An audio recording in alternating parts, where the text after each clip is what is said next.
Hello friends, मैं हूं सुदर्शन प्रकाश और आप देख रहे हैं यूट्यूब चैनल गुरु चकाचक। दोस्तों, ये 31 अगस्त का करंट अफेयर्स है। वीडियो के बीच में आपसे एक क्वेश्चन पूछूंगा जिसका आंसर आपको कमेंट बॉक्स में देना है। आज के करंट अफेयर्स का पीडीएफ आपको गुरु चकाचक के टेलीग्राम ग्रुप में मिलेगा। टेलीग्राम ग्रुप का लिंक डिस्क्रिप्शन बॉक्स में है और साथ ही इसका पीडीएफ आपको डिस्क्रिप्शन बॉक्स में दिए गए लिंक पर क्लिक कर भी डाउनलोड कर सकते हैं। तो चलिए शुरू करते हैं। आज का पहला क्वेश्चन है, किस राज्य में पहली समुद्री एम्बुलेंस प्रतीक्षा शुरू किया गया है? चार ऑप्शन है, तमिलनाडु, पश्चिम बंगाल, असम, केरल। सही आंसर है डी, केरल।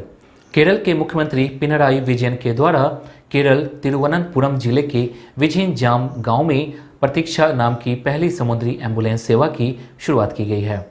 इसके साथ ही अन्य समुद्री एम्बुलेंस जिन्हें तैनात किया जाना है वे प्रतीक्षा और करुण्या है।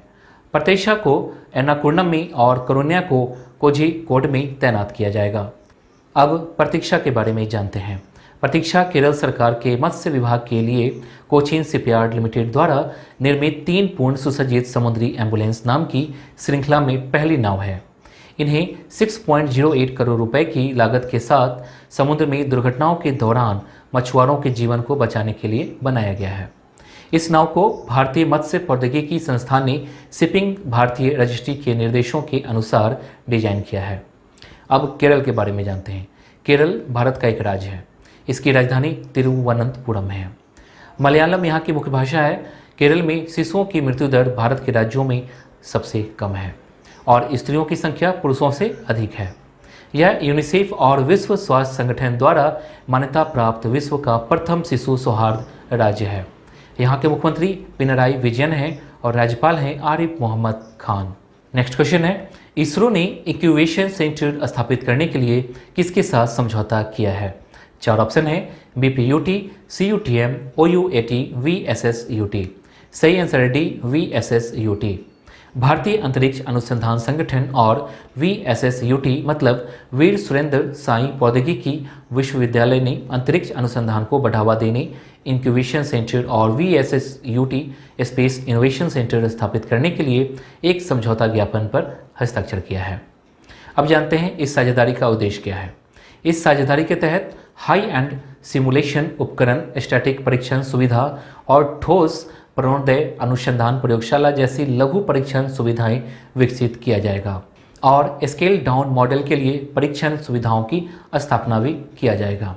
साथ ही इसरो वीएसएसयूटी के बुनियादी ढांचे के विकास के लिए तकनीकी परामर्श सहायता और 50 लाख रुपए की वित्तीय सहायता भी प्रदान करेगा। इसरो के अध्यक्ष के.एस. शिवन है और इसका मुख्यालय बेंगलुरु, कर्नाटक में है। वीएसएसयूटी के कुलपति अटल चौधरी हैं और इसका मुख्यालय संबलपुर, ओडिशा में है। नेक्स्ट क्वेश्चन है, T20 क्रिकेट में 500 विकेट लेने वाला पहला गेंदबाज कौन बना है? चार ऑप्शन है, R Ashwin, Lasith Malinga, Dwayne Bravo, Jason Holder. सही आंसर है C, Dwayne Bravo. Dwayne John Bravo 2020 मैचों में 500 विकेट लेने वाले क्रिकेट के पहले गेंदबाज बन गए हैं। उन्होंने सीपीएल मतलब कैरेबियन प्रीमियर लीग 2020 के एक मैच में अपनी टीम ट्रिनबागो नाइट राइडर्स और सेंट लुसिया जॉक्स के बीच हुए मुकाबले में यह उपलब्धि हासिल की है। ब्रावो ने रहकेम कॉर्नवाल का विकेट लेकर अपना 500वां विकेट पूरा किया है और उन्होंने 459वें मैच में यह उपलब्धि हासिल की है। वो वेस्टइंडीज टीम के ऑलराउंडर हैं। इसके साथ ही श्रीलंका के लसिथ मलिंगा T20 क्रिकेट में 339 मैचों में 389 विकेट के साथ दूसरे ज़्यादा विकेट लेने वाले गेंदबाज हैं और सुनील नरेन 383 विकेट के साथ तीसरे नंबर पर हैं। नेक्स्ट क्वेश्चन है, परिवहन पहल एनडीसी टीआईए भारत घटक निम्न में से कौन लॉन्च करेगा? चार ऑप्शन है, वित्त आयोग, नीति आयोग, सूचना आयोग, राष्ट्रीय विकास परिषद। सही आंसर है बी, नीति आयोग। नीति आयोग द्वारा राष्ट्रीय स्तर पर दृढ़ सहयोग एशिया के लिए परिवहन पहल भारत घटक वर्चुअल रूप से शुरू किया जाएगा। यह भारत में गैर कार्बनीकृत परिवहन के लिए हितधारकों के लिए संवाद मंच की शुरुआत भी करेगा। साथ ही नीति आयोग एनडीसी-टीआईए के भारत घटक के कार्य का भागीदार भी होगा। इसका उद्देश्य भारत, वियतनाम और चीन में गैर कार्बनीकृत परिवहन को प्रोत्साहित देने हेतु एक व्यापक दृष्टिकोण को बढ़ावा देना है। इस कार्यक्रम की अवधि 4 वर्ष की है और यह कार्यक्रम विभिन्न हितधारकों के साथ समन्वय कर तमाम तरह के हस्तक्षेपों के माध्यम से भारत तथा अन्य भागीदार देशों को अपने दीर्घकालीन लक्ष्य प्राप्त करने में मदद करेगा।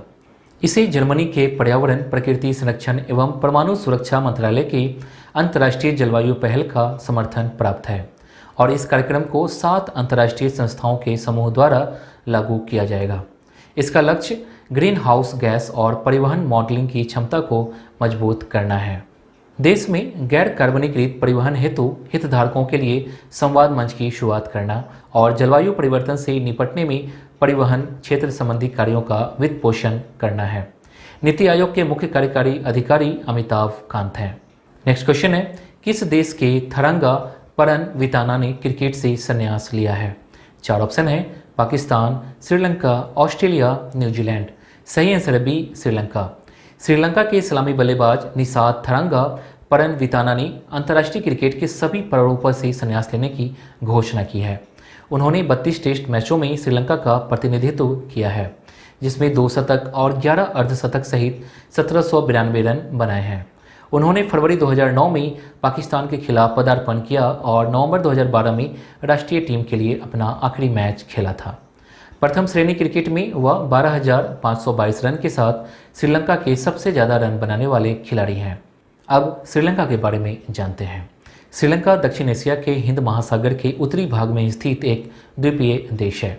श्रीलंका का सबसे बड़ा नगर कोलंबो समुद्री परिवहन की दृष्टि से एक महत्वपूर्ण बंदरगाह है। इसकी राजधानी श्री जयवर्धनेपुरा कोट्टे है और यहाँ की मुद्रा श्रीलंकाई रुपया है और यहाँ के राष्ट्रपति गोताबाया राजपक्षे हैं। दोस्तों, आज के क्वेश्चन का आंसर आपको कमेंट बॉक्स में देना है। क्वेश्चन है, संविधान में मूल्य कर्तव्यों की संख्या कितनी है? क्वेश्चन है, संविधान में मूल्य कर्तव्यों की संख्या कितनी है? 4 ऑप्शन है, 6, 10, 11, 12। इनमें से एक ऑप्शन सही है, इसका आंसर आपको कमेंट बॉक्स में देना है। नेक्स्ट क्वेश्चन है, परमाणु परीक्षण के खिलाफ अंतर्राष्ट्रीय दिवस कब मनाया जाता है? 4 ऑप्शन है, 28 अगस्त, 29 अगस्त, 30 अगस्त, 31 अगस्त। सही आंसर है बी, 29 अगस्त। परमाणु परीक्षण के खिलाफ अंतर्राष्ट्रीय दिवस 29 अगस्त को विश्व स्तर पर मनाया जाता है। इस दिवस को मनाने की शुरुआत 2010 में हुआ था। इस दिन का उद्देश्य परमाणु हथियार परीक्षण, विस्फोटों या किसी अन्य परमाणु विस्फोटों के प्रभाव के बारे में जागरूकता बढ़ाना है और साथ में परमाणु हथियार मुक्त दुनिया के लक्ष्य को प्राप्त करने के साधनों के रूप में उनकी समाप्ति की आवश्यकता के प्रति जागरूक करना है। 2 दिसंबर 2009 को संयुक्त राष्ट्र महासभा के 64वें सत्र के दौरान परमाणु परीक्षण के खिलाफ 29 अगस्त को अंतर्राष्ट्रीय दिवस मनाने की घोषणा की गई थी। नेक्स्ट क्वेश्चन है, सुप्रीम कोर्ट के पूर्व न्यायाधीश न्यायमूर्ति AR लक्ष्मणन का निधन हो गया है। उनका कार्यकाल क्या था? 4 ऑप्शन है, 2002 से 2007, 2007 से 2012, 2012 से 2017। इनमें से कोई नहीं। सही आंसर है ए, 2002 से 2007। उच्चतम न्यायालय के पूर्व न्यायाधीश एवं भारतीय विधि आयोग के पूर्व प्रमुख न्यायमूर्ति AR लक्ष्मणन का दिल का दौरा पड़ने के कारण निधन हो गया है। उन्हें 20 दिसंबर 2002 को सर्वोच्च न्यायालय के न्यायाधीश के रूप में नियुक्त किया गया था और वो 22 मार्च 2007 को सेवानिवृत्त हुए थे। वो 78 वर्ष के थे। उनका जन्म 22 मार्च 1942 को तमिलनाडु के शिवगंगा जिले के देवकोट्टई में हुआ था। वर्तमान में वे न्यायमूर्ति AS आनंद की अध्यक्षता वाले मुलई पेरियार पैनल तमिलनाडु के प्रतिनिधि थे। उन्हें 1997 में केरल उच्च न्यायालय के मुख्य न्यायाधीश के रूप में पदोन्नत किया गया था। साथ ही उन्होंने 2000 में राजस्थान उच्च न्यायालय और 2001 में आंध्र प्रदेश उच्च न्यायालय के मुख्य न्यायाधीश के रूप में भी कार्य किया था। नेक्स्ट क्वेश्चन है, 51वां IFFI किस राज्य या केंद्र शासित प्रदेश में आयोजित किया जाएगा? 4 ऑप्शन है, महाराष्ट्र, गोवा, नई दिल्ली, कर्नाटक। सही आंसर है बी, गोवा। भारत का 51वां IFFI 20 से 28 नवंबर तक गोवा में आयोजित किया जाएगा। IFFI का full form international film festival of India होता है, जिसे हिंदी में अंतर्राष्ट्रीय फिल्म महोत्सव कहते हैं। यह फिल्म फेस्टिवल कोविड-19 के कारण एक हाइब्रिड फिल्म फेस्टिवल है जो आधिकारिक डिजिटल प्लेटफॉर्म में फिल्मों के साथ साथ थिएटर स्क्रीनिंग भी प्रदर्शित करेगा। अब गोवा के बारे में जानते हैं। गोवा क्षेत्रफल के अनुसार में भारत का सबसे छोटा और जनसंख्या के अनुसार चौथा सबसे छोटा राज्य है। इसकी राजधानी पणजी है और यहाँ के मुख्यमंत्री प्रमोद सावंत हैं और राज्यपाल हैं भगत सिंह कोश्यारी। नेक्स्ट क्वेश्चन है, नुआखाई जुहार उत्सव किस राज्य में मनाया गया है? 4 ऑप्शन है, केरल, ओडिशा, छत्तीसगढ़, बी और सी दोनों। सही आंसर है डी, बी और सी दोनों। नुआखाई जुहार मौसमी की नई फसल का स्वागत करने के लिए ओडिशा, छत्तीसगढ़ और उसके पड़ोसी राज्यों के क्षेत्रों में मनाए जाने वाला सबसे प्राचीन त्योहारों में से एक है। इसे नुआखाई पर्व या नुआखाई भेंट घाट के नाम से भी जाना जाता है। नुआखाई शब्द में नुआ का अर्थ नया और खाई का अर्थ खाना होता है। इस दिन ओडिशा और छत्तीसगढ़ के लोग अन्न की पूजा करते हैं। ओडिशा की संबलपुर जिले की प्रसिद्ध देवी समलेश्वरी को किसान अपनी जमीन से पहली उपज देते हैं और इस त्यौहार पर यहाँ के लोग कई सांस्कृतिक कार्यक्रम भी करते हैं। इस कार्यक्रमों में लोग गीत गाते हैं और नृत्य किया करते हैं। नेक्स्ट है, भारत सरकार के द्वारा राष्ट्रीय खेल पुरस्कारों की पुरस्कार राशि बढ़ाई गई है। इसमें कोई ऑप्शन नहीं दिया गया है, लेकिन आपको पूरा डिटेल में समझा रहा हूँ। केंद्रीय युवा मामलों और खेल मंत्री किरेन रिजिजू ने राष्ट्रीय खेल और साहसिक पुरस्कारों की 7 श्रेणियों में से 4 में पुरस्कार राशि में वृद्धि की घोषणा की है। उन्होंने राष्ट्रीय खेल दिवस 2020 के अवसर पर यह घोषणा की। खेल पुरस्कारों की पुरस्कार राशि अंतिम बार 2008 में बढ़ाई गई थी। खेल पुरस्कारों में जो राशि बढ़ाई गई है वो इस प्रकार है। राजीव गांधी खेल रत्न पुरस्कार की राशि 7.5 लाख रुपए की राशि से बढ़ाकर 25 लाख रुपए कर दी गई है। अर्जुन पुरस्कार को 5 लाख से बढ़ाकर 15 लाख रुपए कर दिया गया है। द्रोणाचार्य पुरस्कार प्राप्त करने वाले जिन्हें पहले 5 लाख रुपए दिए जाते थे, उन्हें अब नगद पुरस्कार के रूप में 15 लाख रुपए दिए जाएंगे, जबकि द्रोणाचार्य रेगुलर को प्रति पुरस्कार 5 लाख रुपए के बजाय 10 लाख रुपए दिए जाएंगे। ध्यानचंद पुरस्कार विजेताओं को 5 लाख रुपए के बजाय 10 लाख रुपए दिए जाएंगे। दोस्तों, कल मैंने आपसे एक क्वेश्चन पूछा था। क्वेश्चन था, कुचिपुड़ी किस राज्य का प्रसिद्ध नृत्य है? 4 ऑप्शन दिए गए थे, जिनमें महाराष्ट्र, मध्य प्रदेश, कर्नाटक, आंध्र प्रदेश। इसका सही आंसर है डी, आंध्र प्रदेश।